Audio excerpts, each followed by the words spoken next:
சிறகு முளைத்தது எந்தன் தோட்டத்தில். வெண்மீனெல்லாம் நிலவாய் போனது எந்தன் வானத்தில். 30 நாளும் முகூர்த்தமானது எந்தன் மாதத்தில்.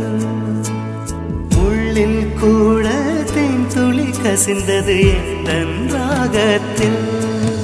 இது எப்படி எப்படி நியாயம்? எல்லாம் காதல் செய்த மாயம். இது எப்படி எப்படி நியாயம்? எல்லாம் காதல் செய்த மாயம். பூவுக்கெல்லாம் சிறகு முளைத்தது எந்தன் தோட்டத்தில்.